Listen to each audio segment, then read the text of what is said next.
पहली बार मुझे ऐसा लगा था कि भारत में कोई ऐसा बाबा है जो हिंदुओं के लिए है और मोह माया से मुक्त होकर बात करते हैं। एक संत है, एक रियल साधु है। लेकिन जब मैं प्रेमानंद महाराज जी का उनकी ऐसी बातों को सुनी, हमें ये भावना करनी कि आसाराम मेरे राम है, मेरे ठाकुर है। वो चाहे बाहर खेले चाहे भीतर खेले, वो चाहे माया का खेल खेले चाहे ब्रह्म का खेल खेले, मेरे लिए वो भगवान है। दुनिया की दृष्टि एक अलग है। देखा आपने लापरवाही का नतीजा है।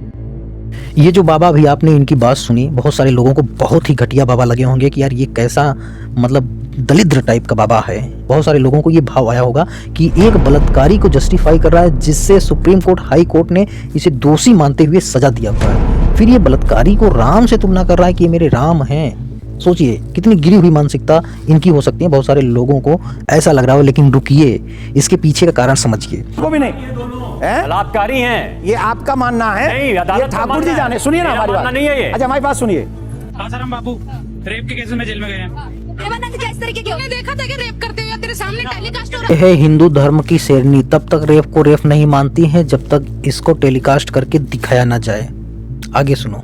मैं इनके विषय में इतना जानता हूं कि कितने लोगों को इन्होंने धर्म बदलने से रोका है। अच्छा, हमको सिखा रिया है। ये मैं पर्सनली जानता हूं, लेकिन क्योंकि आज कोई और चीजें हैं इसलिए मैं आपके इस विषय पे कोई क्वेश्चन और आंसर नहीं करना चाहता।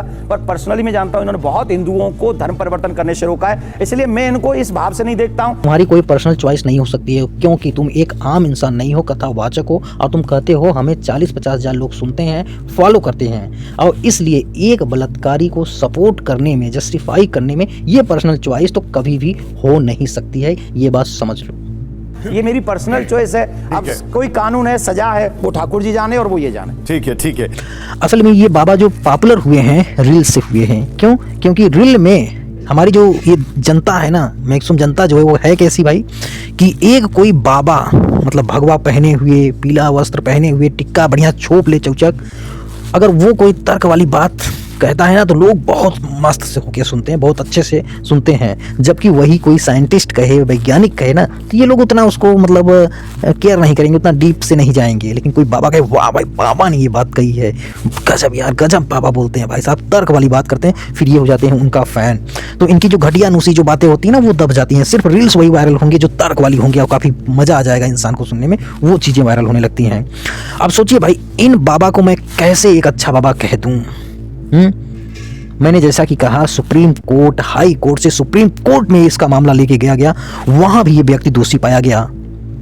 अब ये उसको जस्टिफाई कर रहे हैं बहुत सारे लोग। अब सोच के कल्पना करो कि वो लोग वीडियो इस बाबा का देखते होंगे जिन बेटियों के साथ इन्होंने गलत काम किया है, जिन महिलाओं के साथ इन्होंने गलत काम किया है। उन लोगों के पास इसका वीडियो जाएगा, क्या इसको कहेंगे ये अच्छा बाबा है?